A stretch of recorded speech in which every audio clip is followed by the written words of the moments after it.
नमस्कार दोस्तों, एक बार फिर से आप सबका स्वागत है मेरे YouTube चैनल के ऊपर। सबसे पहले तो आप सबको इंटरनेशनल वीमेंस डे की हार्दिक शुभकामनाएं। जी हाँ, आज हम इसी टॉपिक के ऊपर बात करेंगे। इंटरनेशनल वीमेंस डे 8 मार्च को क्यों मनाया जाता है, इसकी शुरुआत कैसी हुई और इसकी पूरी हिस्ट्री, इसके ऊपर आज हम बात नहीं करेंगे। आपको सैकड़ों वीडियो या आर्टिकल्स इंटरनेट के ऊपर मिल जाएंगे जो इसकी वो जानकारी आपको दे देंगे। आज हम सक्सेसफुल औरतों के बारे में भी बात नहीं करेंगे, क्योंकि आज हर शहर, हर गली, हर गांव, हर जगह पर इन औरतों की बात हो रही है। आज हम बात करेंगे उन लड़कियों और औरतों के बारे में जिनके बारे में बात नहीं होती। आज हम बात करेंगे औरतों के बेसिक फंडामेंटल राइट्स के बारे में और कुछ आंकड़ों के बारे में जो कि इस देश की सच्चाई है, जो आंकड़े शायद आप तक नहीं पहुंचते या फिर हम उन्हें खोजना नहीं चाहते या देखना नहीं चाहते। सुनने में ये शब्द बहुत अच्छा लगता है, फंडामेंटल राइट्स, लेकिन क्या किसी को पता है कि फंडामेंटल राइट्स होते क्या हैं और इन राइट्स का औरतों की लाइफ में क्या इंपॉर्टेंस है, इसको थोड़ा सा हम आज समझेंगे। अगर मैं माइक लेकर सड़क पर उतर जाऊं और 10 लड़कियों से या औरतों से पूछूं क्या आपको पता है कि वीमेन फंडामेंटल राइट्स क्या है, तो मुझे यकीन है 10 में से 10 लड़कियां इस सवाल का जवाब नहीं दे पाएंगी, क्योंकि हमें ये चीज पढ़ाई नहीं जाती, हमें ये कभी बताया नहीं जाता कि लड़कियों की जो राइट्स है वो क्या है। आज भी हमारे देश में जब कोई लड़की पैदा होती है तो उसके पेरेंट्स उसके शादी की तैयारी में लग जाते हैं। इस देश में एक लड़की के एजुकेशन से ज्यादा उसकी शादी पर खर्च किया जाता है। कहने का तो हमारे देश ने विमेन फंडामेंटल राइट्स को एक्सप्लेन किया है कुछ इस तरह से: equality in decision making, economic and social freedom, equal access to education and right to practice and occupation of one's choice. This is the definition of women fundamental right. निर्णय लेने का अधिकार, शिक्षा का अधिकार, सोशल फ्रीडम का अधिकार और अपने हिसाब से अपने ऑक्यूपेशन को चुनने का अधिकार। लेकिन क्या आज की तारीख में ऐसा हुआ है इस देश में? सेंसस 2011 के अनुसार इस देश में फीमेल लिटरेसी रेट जो है वो 64.6% है। और लिटरेसी का मतलब जिन्हें पढ़ना लिखना आता है वो, हायर स्टडीज नहीं। इसका पूरा डिटेल डेटा जो है वो इंटरनेट के ऊपर अवेलेबल है। अगर वो पूरी डिटेल रिपोर्ट आप अगर पढ़ेंगे तो आपको समझ में आएगा कि जैसे जैसे लड़कियों की उम्र बढ़ती जाती है उनका स्कूल या कॉलेज से ड्रॉप आउट होने का प्रमाण जो है वो बढ़ता जाता है। सिर्फ एक बात अगर यहाँ पर की जाए, 1951 से लेकर 2020 तक इस देश में जितने IAS ऑफिसर बने हैं उसमें से महिलाओं की संख्या सिर्फ 13% है। सिर्फ 13% औरतें जो हैं वो IAS ऑफिसर बन पाई हैं पिछले 70 सालों में। ये रियलिटी है और ये आंकड़े हर सेक्टर में कुछ इसी तरह है। Engineering, medical, IT, her sector में ये जो आंकड़े हैं वो ज्यादा खुशी देने वाले नहीं है।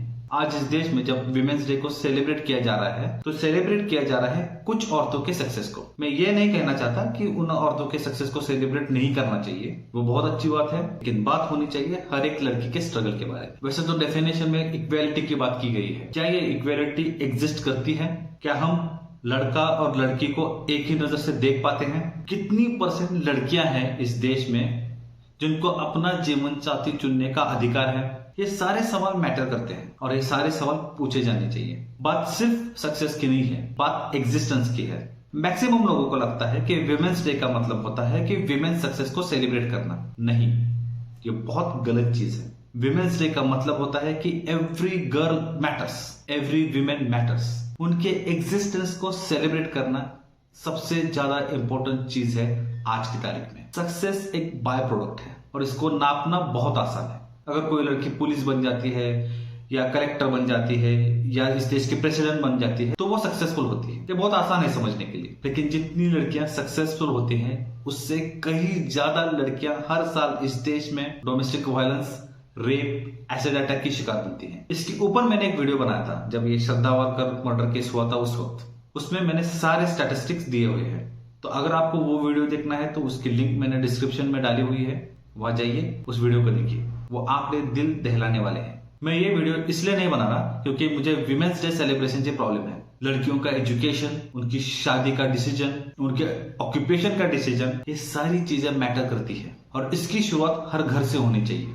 मैं ये वीडियो इसलिए बना रहा हूं कि आपके घर में अगर कोई लड़की है या औरत है और अगर वो अपने हिसाब से अपनी जिंदगी जीना चाहती है या अगर वो अपने हिसाब से कुछ डिसीजन लेना चाहती है और अगर आप उसे वो डिसीजन लेने दे रहे हो तो वो है असली विमेंस डे सेलिब्रेशन। और ये सिर्फ 8 मार्च की बात नहीं है, 365 दिन ये होना चाहिए। लड़कियां एक सेपरेट एंटिटी है और इसको मानना बहुत जरूरी है। लेकिन हमारे समाज में जो फेमिनिस्ट हैं वो भी इस बात को अच्छी तरह से नहीं समझ पाए हैं। आपने कई सारे टीवी एड्स या वीडियोस देखे होंगे जहां पर पेरेंट्स अपने होनहार लड़की के बारे में बोलते हैं कि ये मेरी बेटी नहीं बेटा है। क्यों एक बेटी को जबरदस्ती बेटा बनाया जा रहा है? क्योंकि उन्हें लगता है कि हमारे बेटे में जो क्वालिटीज होनी चाहिए वो इस लड़की में, इसलिए वो लड़की नहीं है बल्कि हमारा बेटा है। मतलब ये सारी क्वालिटीज एक लड़की में नहीं हो सकती। तो ऐसे ऐसे वीडियोस बनाकर, ऐसे ऐसे एड्स बनाकर आज भी हमारे ऊपर ये थोपा जाता है लड़की जो है वो हमारी जिम्मेदारी है, वो हमारे एसेट नहीं है। एसेट हमेशा से बेटा ही होता है। इसलिए मैंने कहा था कि सोशल मीडिया पर डीपी लगाने से या स्टेटस लगाने से या फिर सक्सेसफुल औरतों की स्टोरी बयां करने से या कुछ लड़कियों को रिकॉग्नाइज करने से ये समस्या हल नहीं होगी। समस्या तब हल होगी जब हम लड़कियों को असेट मानेंगे, जिम्मेदारी नहीं मानेंगे। जैसा कि मैंने पहले भी कहा कि हर सेक्टर में जो महिलाओं की उपलब्धि है उनके अगर मैं आंकड़े गिनाने बैठूं तो वो कुछ ज्यादा खुश करने वाले नहीं है। मेरा उद्देश्य सिर्फ इतना ही है, समाज में हर लड़के का वही स्थान है जो एक लड़के का होता है। जिस दिन हम ये मानेंगे, जिस दिन समाज ही मानेगा, उस दिन हमें अलग से विमेंस डे सेलिब्रेट करने की जरूरत ही नहीं पड़ेगी। आज हम इसलिए कर रहे हैं क्योंकि हम मानते हैं कि महिलाओं को जो है वो इक्वल राइट्स नहीं दिए गए हैं और आज भी हम वो राइट देने के लिए तैयार नहीं है। खैर, ये तो हुए मेरे विचार। आप इस बारे में क्या सोचते हैं मुझे जरूर बताइएगा। इसके लिए मेरा कमेंट सेक्शन खुला है। उम्मीद करता हूं कि आपको मेरी बातों में कुछ सच्चाई नजर आई होगी। अगर आपको लगता है कि मैं जो कह रहा हूं वो सही है तो इस वीडियो को लाइक कीजिए, ज्यादा से ज्यादा लोगों तक शेयर कीजिए और अगर इस चैनल पर नए हैं तो इस चैनल को सब्सक्राइब कीजिए। मिलते हैं अगले वीडियो में, तब तक के लिए धन्यवाद। जय हिंद।